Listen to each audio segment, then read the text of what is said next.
Dear students, नमस्कार। आज हम लोग कक्षा 7 का मैथ शुरू करेंगे। एक काम आप लोग नहीं कर रहे हैं,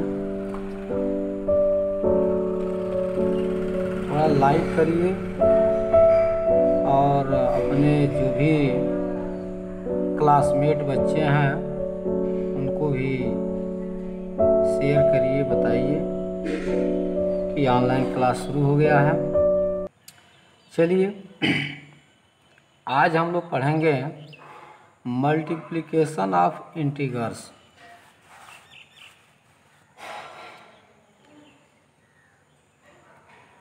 मल्टीप्लिकेशन ऑफ इंटीगर्स। इसके पूर्व हम लोग एडिशन ऑफ इंटीगर्स पढ़े हैं, दूसरा सब्सट्रैक्शन ऑफ इंटीगर्स पढ़े हैं। आज हमें मल्टीप्लिकेशन ऑफ इंटीगर्स पढ़ना है। जो इंटीगर्स हैं, पूर्णांक हैं, उनका गुणा कैसे करते हैं, तो उसके लिए दो रूल है। पहला रूल आपका है the product of two integers. कह रहा है कि the product of two integers, यदि दो इंटीगर्स हैं और कह रहा है कि दो इंटीगर्स हैं विथ अनलाइक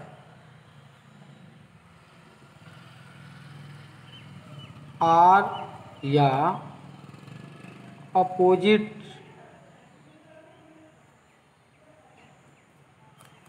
साइन के, अपोजिट चिन्ह के, यानी दो इंटीगर्स लें जिनका चिन्ह अलग अलग हो।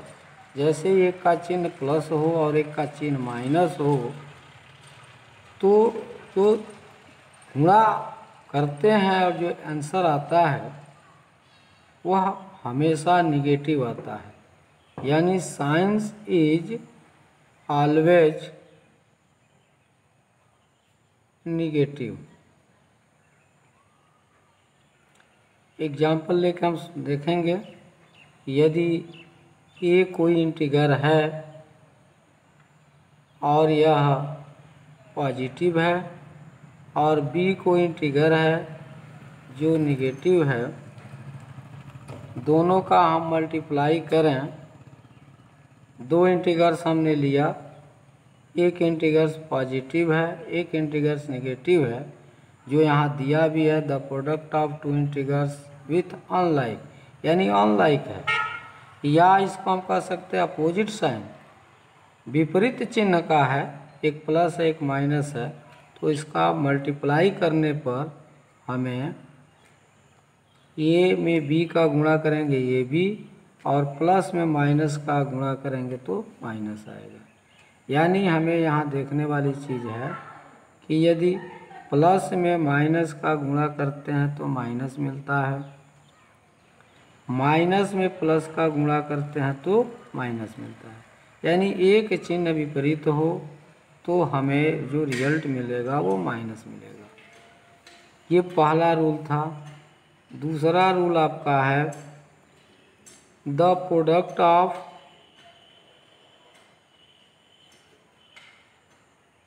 To integers. दो इंटीगर्स आप लें विथ, यहाँ अनलाइक का है, यहाँ कह रहा है अनलाइक, अनलाइक यहाँ लाइक, विथ लाइक साइन। यदि सेम चिन्ह हो, इज ऑलवेज पॉजिटिव, तो हमेशा वह पॉजिटिव होता है। ध्यान दें आप लोग। यदि दो इंटीगर्स है, एक इंटीगर्स को हम ए कहें, दूसरे इंटीगर्स को बी कहें, और दोनों का मल्टीप्लाई करें तो हमें जो रिजल्ट मिलता है वो ए बी मिलता है, ए इंटू बी मिलता है। यानी ये पॉजिटिव है और बी भी पॉजिटिव है, तो ये हमको रिजल्ट पॉजिटिव मिलेगा। यहाँ एक चीज़ और ध्यान देने वाली चीज़ है कि यदि ये चिन्ह ये माइनस है, बी भी माइनस है, यानी पहला इंटीग्रल्स निगेटिव है, दूसरा इंटीग्रल्स निगेटिव है, तो इसका रिजल्ट जो मिलेगा ए में बी का गुणा करेंगे बी होगा, और माइनस में माइनस का गुणा करते हैं तो प्लस मिलता है। यहाँ आपको मैं बताया कि एक चिन्ह प्लस है, दूसरा माइनस है, यानी विपरीत है, तो रिजल्ट हमको माइनस मिलता है। या पहला माइनस हो दूसरा प्लस हो तो माइनस मिलता है। लेकिन इस कंडीशन में आप देख रहे हैं कि यदि सेम चिन्ह है, दोनों प्लस है, तो हमको आंसर प्लस मिलेगा, या सेम चिन्ह दोनों माइनस हो तो हमको रिजल्ट प्लस मिलेगा। तो ये रूल रहा। अब इस रूल के बाद हमको मल्टीप्लिकेशन ऑफ इसके जो कुछ प्रॉपर्टी हैं उसको पढ़ना है, तो इस पर हम लोग ध्यान देंगे। प्रॉपर्टी ऑफ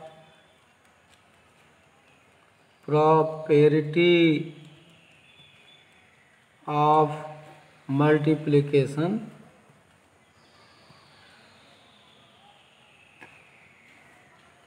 ये जो गुणा के प्रगुण हैं उसमें हम ध्यान देंगे। पहला जो प्रगुण है, पहली जो प्रॉपर्टी है, उस प्रॉपर्टी का नाम हम देते हैं क्लोजर प्रॉपर्टी।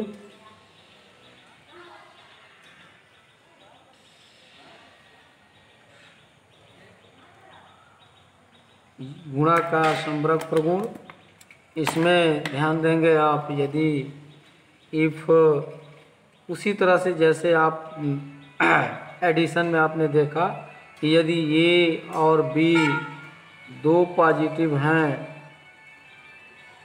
पॉजिटिव इंटीग्रल्स हैं, या नेगेटिव इंटीग्रल्स कुछ भी ले लीजिए, दो इंटीग्रल्स आप लीजिए और इनका यदि हम गुणा करें, then a into B is also an integral, तो हमेशा एक इंटीग्रल मिलता है। जैसे a का मान हम 4 लें और b का मान -5 लें, तो एक इंटीग्रल 4 है, दूसरा इंटीग्रल -5 है, इसका मल्टीप्लाई करने पर माइनस में प्लस का गुणा करेंगे माइनस होगा, तो हमें एक इंटीग्रल मिलता है। चाहे वो इंटीग्रल निगेटिव मिले या पॉजिटिव मिले, लेकिन हमको एक इंटीग्रल प्राप्त होता है। उसी तरह से आप -3 इंटू +2 लें, ये पहला निगेटिव इंटीग्रल है, दूसरा पॉजिटिव इंटीग्रल है, और रिजल्ट हमको मिलता है ये -6, ये भी एक इंटीग्रल प्राप्त होता है। यानी कहने का मतलब कि इंटीग्रल में इंटीग्रल का मल्टीप्लाई करते हैं तो हमें इंटीग्रल मिलता है, चाहे वो इंटीग्रल पॉजिटिव मिले या निगेटिव मिले। यहाँ तक समझ में आ गया होगा। दूसरा जो प्रॉपर्टी है, उस प्रॉपर्टी का नाम है कम्यूटेटिव लॉ ऑफ मल्टीप्लिकेशन। यह चीज़ आप योग में भी पढ़े थे, योग की प्रॉपर्टी में, सब्सट्रैक्शन की प्रॉपर्टी में भी पढ़े थे, कम्यूटेटिव को, क्लोजर को भी पढ़े थे, और आगे भी पढ़ेंगे डिवाइडेशन वाले केस में, तो उसमें भी ये प्रॉपर्टियाँ आपको मिलेंगी। फिलहाल यहाँ ध्यान देने वाली चीज़ है कि यदि दो इसी तरह से if A and B are integrals, यदि ए और बी इंटीग्रल्स हैं, देन इनके इंटीग्रल्स को यदि हम वो कर दें, चेंज कर दें इनके प्लेस को, तो क्या होगा? प्लेस चेंज करें तो रिजल्ट वही मिलता है। जैसे एक इंटीग्रल ये है और दूसरा इंटीग्रल बी है, और इसके प्लेस को चेंज कर दें, जैसे ये पहले आया है तो हम बी को पहले ला दें और ए को बाद में कर दें। ध्यान देंगे a इंटू बी है, यहाँ b इंटू ए है, तो जो भी रिजल्ट मिलेगा ये रिजल्ट इक्वल ही मिलेगा, लेकिन इंटीग्रस ही प्राप्त होता है। तो यहाँ ध्यान देंगे, यदि हम इसका मान 4 लें, इसका मान 3 लें, एक की जगह पर 4, बी की जगह पर 3 भरें, बी की जगह पर 3, ए की जगह पर 4, तो देखिए 4 3 जा 12 और 3 4 जा भी 12 आता है। यानी ये जो रिजल्ट आपको मिलता है वो इक्वल मिलता है। एडिशन वाले केस में भी आप देखे होंगे कि ये जो कम्यूटेटिव लॉ ऑफ एडिशन का केस था, ए प्लस बी और बी प्लस ए, वहाँ भी इक्वल मिला था। लेकिन सब्सट्रैक्शन वाले केस में कम्यूटेटिव लॉ ऑफ सब्सट्रैक्शन में आप देखे होंगे, यहाँ मल्टीप्लिकेशन की जगह पर सब्सट्रैक्शन वाले केस में देखे होंगे, a माइनस बी और b माइनस ए का जो रिजल्ट था वो दोनों इक्वल नहीं मिला था। यानी वहाँ कम्यूटेटिव लॉ ऑफ सब्सट्रैक्शन वाले केस में ये इक्वल मान नहीं आता है। एडिशन में इक्वल आएगा, मल्टीप्लिकेशन में इक्वल आएगा, और सब्सट्रैक्शन और डिवाइडेशन वाले केस में इक्वल नहीं आता है। आगे हम इसका डिवाइडेशन भी देखेंगे। प्रॉपर्टी नंबर हम 3 देखें तो हमें मिलेगा, इसका नाम है एसोसिएटिव लॉ ऑफ मल्टीप्लिकेशन। यह भी केस आप एसोसिएटिव लॉ ऑफ एडिशन में पढ़े थे, एसोसिएटिव लॉ ऑफ सब्सट्रैक्शन में भी पढ़े थे। तो यहाँ भी आपको मल्टीप्लिकेशन पढ़ना है, आगे फिर इसका डिवाइडेशन भी पढ़ना है। कह रहा है कि if A and A B C, यदि यहाँ हम A B and C 3 integrals लें, 3 इंटीग्रल्स लें हम, तो क्या प्राप्त होता है। ये कह रहा है कि 3 इंटीग्रल्स लें, देन तब क्या होता है। ध्यान दीजिए, ए में बी का गुणा, फिर इसमें सी का गुणा। यही चीज़ हम एक बार और लिखें, ए इंटू बी इंटू सी। और वहाँ दिया था कि ग्रुप जो बनाए थे आप, पहले और दूसरे को एक ग्रुप में रखें।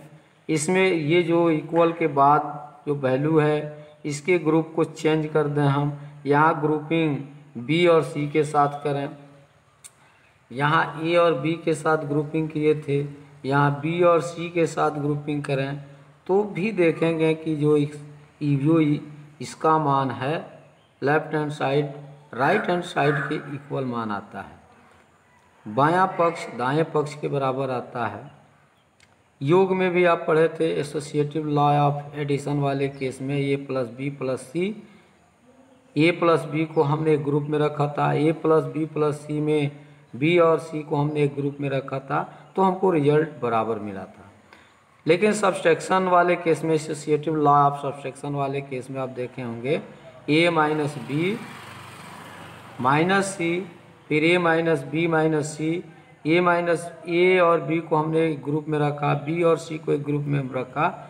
इंटीग्रल्स तो हमें प्राप्त हुआ, लेकिन वह इंटीग्रल्स इक्वल नहीं माना आया। तो यहाँ देखेंगे कि एडिशन और मल्टीप्लिकेशन वाले केस में एसोसिएटिव लॉ में ये इक्वल मान आता है। मान भर करके हम देखें थोड़ा, ए का मान लीजिए 2 भर दें, बी का मान 3 भर दें और सी के जगह पर 4 भरें। इसी तरह से 2 गुणे 3 गुणे 4 लिखें। हमने यहाँ देखा कि पहले और दूसरे को एक ग्रुप में रखा है, तो यहाँ रख देंगे। फिर दूसरे और तीसरे को एक ग्रुप में रखा है, यहाँ रखेंगे। तो इस ब्रैकेट को पहले हल करें, 2 में 3 का मल्टीप्लाई करेंगे 6 होगा, ये बाहर निकलेगा, फिर 4 होगा। ये इस ब्रैकेट को हल करेंगे, 3 में 4 का गुणा करेंगे 12 होगा, और इस दोनों का गुणा करेंगे 24, इन दोनों का गुणा करें 24। कहने का मतलब ये कि ये जो मान हमारा आता है इक्वल आता है। एडिशन वाले में भी इक्वल आया था, सब्सट्रैक्शन वाले केस में इक्वल नहीं आया होगा। देखे होंगे आप, उसमें इक्वल आता भी नहीं है। चलिए इसके आगे हम देखें। अब इसमें प्लस माइनस का जो होगा वह प्लस माइनस आप थोड़ा देख लेंगे। वीडियो लंबा हो जाएगा, इसलिए कई एग्जाम्पल मैं नहीं दे रहा हूँ। प्रॉपर्टी नंबर 4 देखेंगे। इस 4 प्रॉपर्टी में आप पाएंगे जीरो की प्रॉपर्टी। जीरो प्रॉपर्टी भी आप पढ़े होंगे वहाँ। कह रहा है कि ए और बी, ए एक इंटीगर है, ए एक इंटीगर है और उस इंटीगर में यदि हम जीरो का गुणा करें, देखिए यहाँ ये एक इंटीगर है, इसमें हम जीरो का यदि गुणा करते हैं तो हमें जो रिजल्ट प्राप्त होता है वो जीरो होता है। यह प्रॉपर्टी हम एडिशन वाले में पढ़े थे, ए में ए प्लस जीरो किए थे, ये मान हुआ था। सब्सट्रैक्शन वाले केस में पढ़े थे, ए माइनस जीरो भी पढ़े थे। उसी तरह से यहाँ मल्टीप्लिकेशन वाले केस में भी पढ़ रहे हैं। तो ये में जीरो का गुणा करें तो जीरो मिलेगा, या हम कहें कि जीरो में ए का गुणा करें, यानी शून्य में किसी इंटीगर्स का गुणा करें तो हमें शून्य प्राप्त होता है। यानी इंटीगर में जीरो का मल्टीप्लाई करने पर जीरो आता है, या जीरो में इंटीगर का मल्टीप्लाई करने पर जीरो आता है। ये एग्जाम्पल से भी देख सकते हैं, 3 into zero equal to zero, या 0 इंटू 3 इक्वल टू जीरो। इस तरह से हमको मान प्राप्त मिलता है। अब देखें हम अगला जो प्रॉपर्टी है वह प्रॉपर्टी नंबर 5 है। इस प्रॉपर्टी का नाम है मल्टीप्लिकेटिव आइडेंटिटी। मल्टीप्लिकेटिव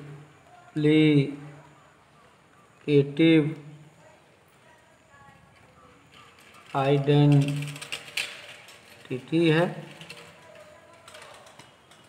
इसमें कह रहा है कि if A is an integer, यदि if A is an integer, यदि ए एक इंटीगर है और उसमें 1 का गुणा करें हम तो क्या प्राप्त होगा।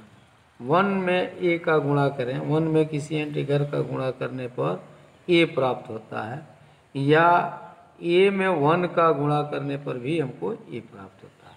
इसको एग्जाम्पल से भी देख सकते हैं। 2 इंटू -3 ले लें तो 1 लें, यहाँ 2 नहीं लेंगे, 1 लेंगे, 1 का मल्टीप्लाई कर रहे हैं। 3 में 1 का मल्टीप्लाई करने पर 3 आएगा, माइनस और प्लस का मल्टीप्लाई करने पर माइनस आएगा तो 3 हो जाएगा। उसी तरह से -1 में 3 का गुणा करें, या माइनस हम न लें, यहाँ कोई दूसरा अंक पॉजिटिव इंटीगर लें तो हमें प्राप्त होता है 3। इस तरह से माइनस इंटीगर्स या प्लस इंटीगर हो और 1 का गुणा करें तो हमें स्वयं वही मान आता है, सेल्फ आता है। जैसे यहाँ देखिए -3 है, माइनस यहाँ 3 रिजल्ट आया, यहाँ +3 है, यहाँ +3 आया। अगला है हमारा प्रॉपर्टी नंबर 6 जो है वह डिस्ट्रीब्यूटिव लॉ है। इस चीज़ को थोड़ा देखेंगे। डिस्ट्रीब्यूटिव लॉ ऑफ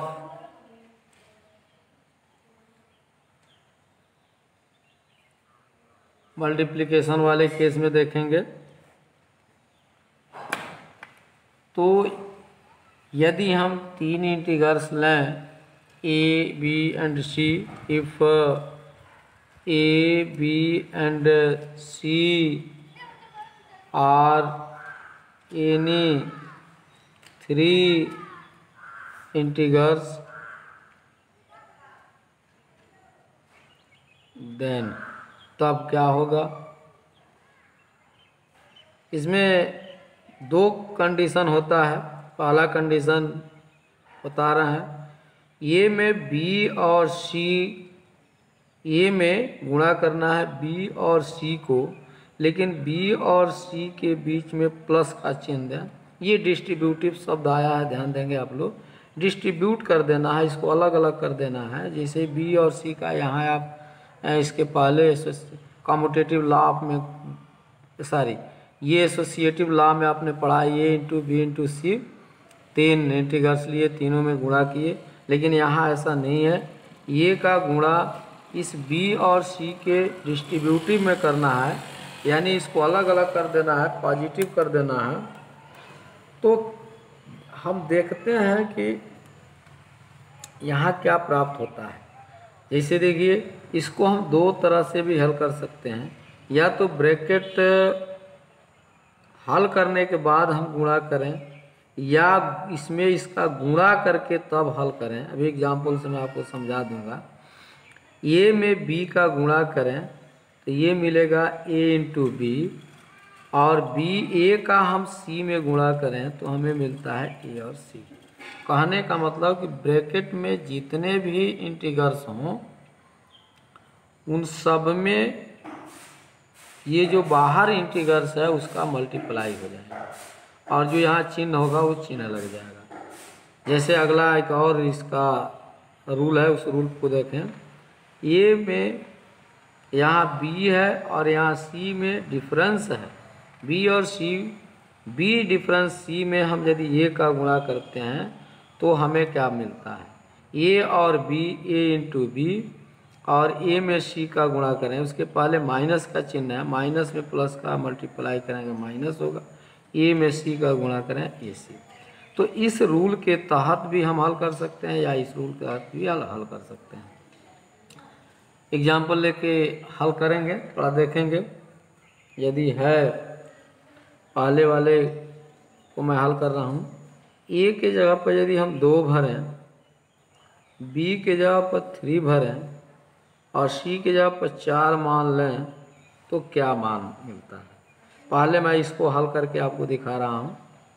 देखिए, पहले ब्रैकेट को हल करिए जहाँ आप एसोसिएटिव वाले केस में हल किए थे। यहाँ 3 और 4 को ऐड करना है तो कितना हो जाएगा, 4 और 3 7, 7 में 2 का गुणा करेंगे, क्या मिलेगा, 14। ये चीज़ हमको प्राप्त होता है।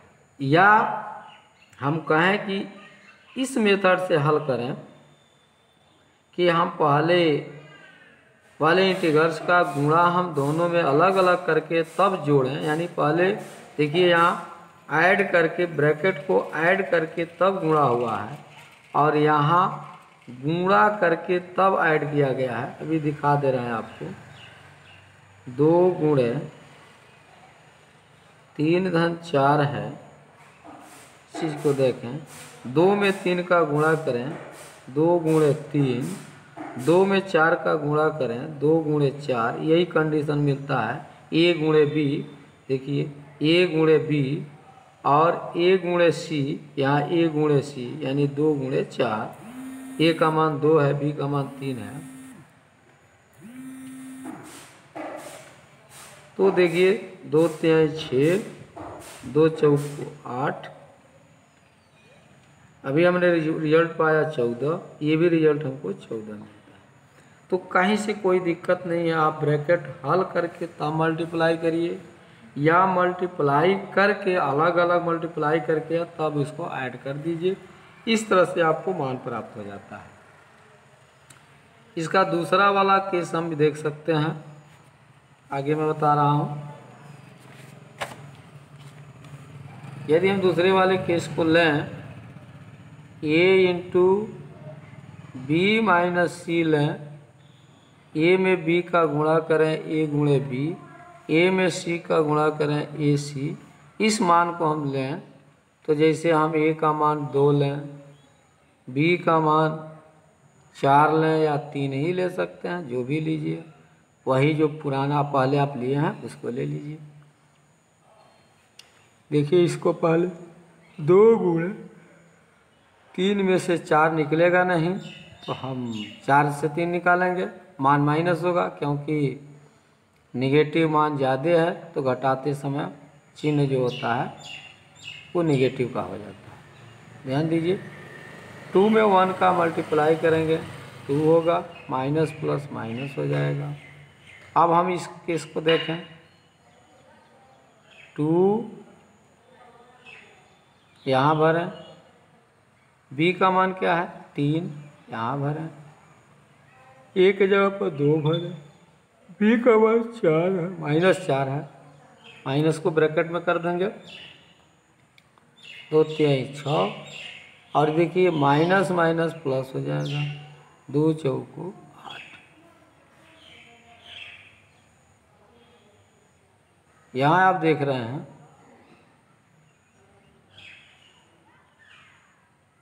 ये जो मान हमको मिलता है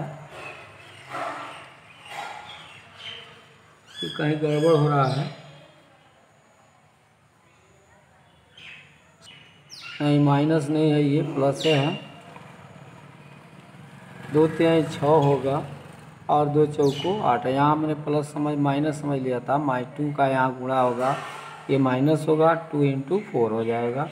ये 2 में 4 का गुणा करेंगे 8 होगा, और फिर डिफरेंस इसका करेंगे तो -2 आ जाएगा। तो हम देख रहे हैं कि ये जो रिजल्ट हमको मिला -2 मिला है, और यहाँ भी -2 मिलता है। ये थोड़ा मिस्टेक हुआ था।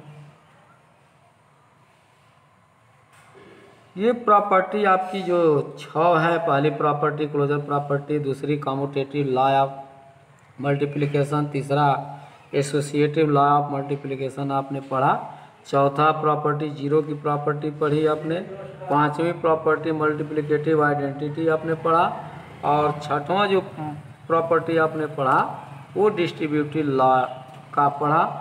अब ये प्रॉपर्टी आपकी ख़त्म हो जाती है, समाप्त हो जाती है। अब हम ध्यान देंगे एक्सरसाइज 1.3 देखेंगे, और उसमें जो भी प्रॉब्लम है उस प्रॉब्लम को सॉल्व करेंगे। मैं आपको बुक एक बार दिखा दे रहा हूँ, क्वेश्चन देख लीजिए। 1.3 है, और 1.3 में पहला जो क्वेश्चन है आप देख रहे होंगे, ये है find the product of the following. Find the product of the following, यानी जो नीचे दिए गए मान है उनका गुणा करना है। तो शायद ये आप कर लेंगे। इसमें से एक्सरसाइज वाले में से चलिए मैं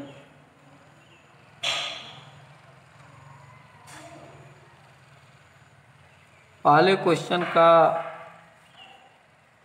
आपको 10th बता दे रहा हूँ, ध्यान दीजिए। पहले का 10th है -4 × -8 × -12 × -3। तो मल्टीप्लाई करिए, इसका मल्टीप्लाई इसमें करिए, 4 का गुणा 8 में करिए, क्या मान मिलता है? 8, 4 का 8 में गुणा करेंगे 32, माइनस माइनस आपका प्लस हो जाएगा। फिर ये हुआ -12 -3। अब माइनस इसमें गुणा कर लीजिए, 12 में 2 का 12 दूनी 24, और 2 हुआ, 12 तिहाई 36, 2 38, प्लस और माइनस माइनस हो जाएगा, और ये -3 बच गया।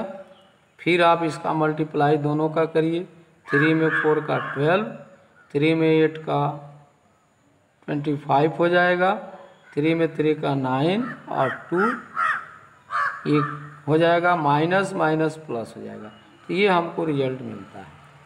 जैसे आपको बताया भी गया है कि सेम हो चिन्ह तो प्लस हो जाएगा।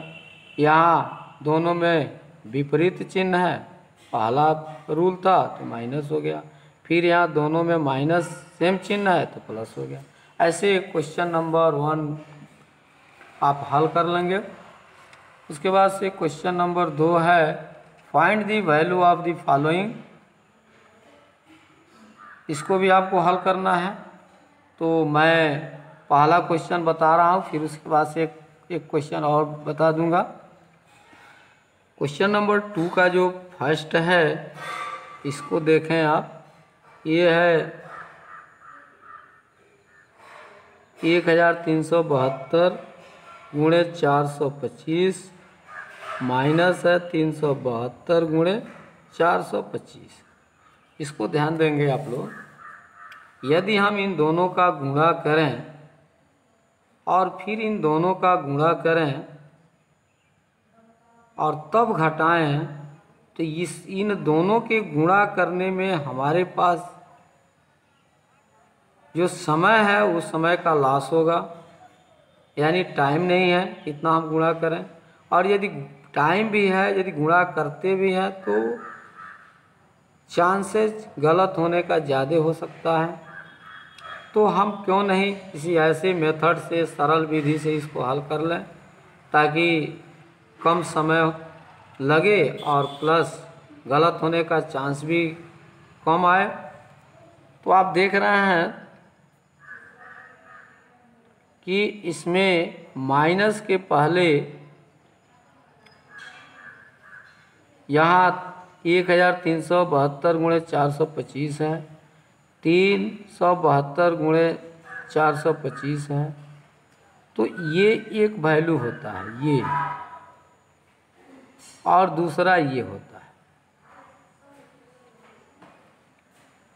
तो इसमें से हम इसमें भी और इसमें भी 425 कॉमन है। देखिए इसमें 425 है, इसमें 425 है, तो इसमें 425 को हम कॉमन ले लें, यानी इसमें से इसको निकाल दें, इसमें से भी इसको निकाल दें। तो ये 425 जब जा कर के इसको डिवाइड करता है तो 425 से कट जाता है, बच जाता है ये इतना 1372 बच गया। और फिर 425 इसको काटा तो 372 बच गया। ये ध्यान देंगे, इसको एक बार काट देता है, इसको एक बार में काटा तो इतना मान आया, इसमें एक बार में ये डिवाइड किया तो इतना मान आया। अब हम देखें 425, इसमें हम इसको घटाएं तो हमको मान प्राप्त होता है 1000। ध्यान दीजिए, इसको घटाएंगे तो इतना मिलेगा और ये बाहर आएगा तो गुणा होगा। 425 में हम 1000 का गुणा करें तो इस गुणा में देखेंगे आपकी 3 जीरो है, 3 जीरो यहाँ लगा दें आप, जितना जीरो होता है उतना शून्य लगा देते हैं तो ये हमको इतना मान मिलता है। इसमें एक क्वेश्चन और आपको मैं बता दे रहा हूँ, ये ध्यान देंगे आप लोग। क्वेश्चन नंबर 3 है 18,685 गुणे 99 माइनस 18,685। ये ध्यान दीजिए, यहाँ दो चिन्ह है देख रहे हैं, इन चिन्हों को थोड़ा हम हटाएं यानी हल करें।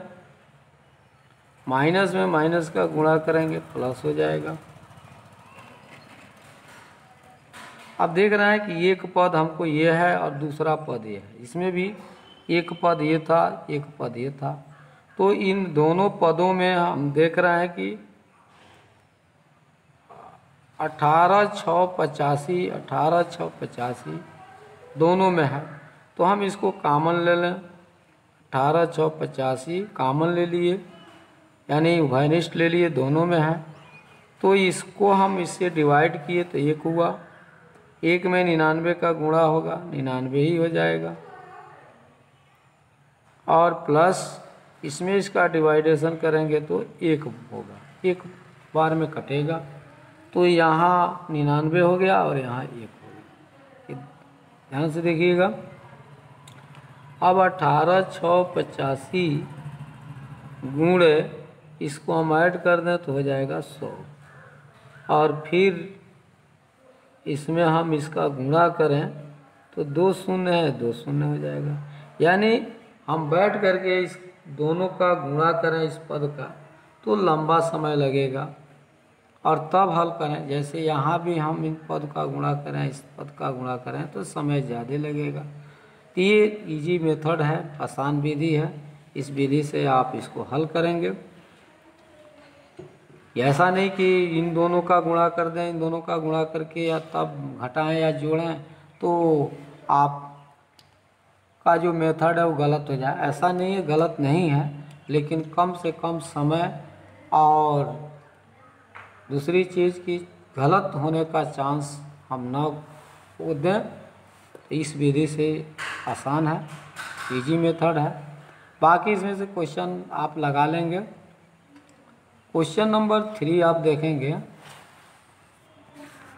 Which is the greater integer in the following. ध्यान दीजिए, विच इज ग्रेटर, कौन बड़ा है जो इंटीगर है। तो क्वेश्चन नंबर 3 का मैं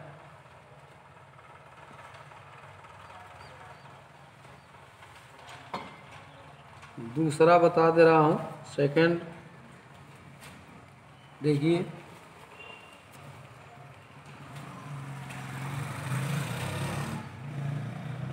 ये आपका हो रहा है, ये दूसरा क्वेश्चन है 9 - 4 ब्रैकेट में है इंटू 7 r है, या 9 + -4 इंटू 7। तो हम जानते हैं कि पहले ब्रैकेट को हल करते हैं, 9 में से 4 का डिफरेंस होगा 5 होगा, इंटू 7, साथ ही साथ हल करते चले दोनों को, और 9, ये ब्रैकेट को हल करेंगे, 4 में 7 का गुणा करेंगे, -28 होगा, और माइनस ये है प्लस ये है माइनस हो जाएगा, 5 में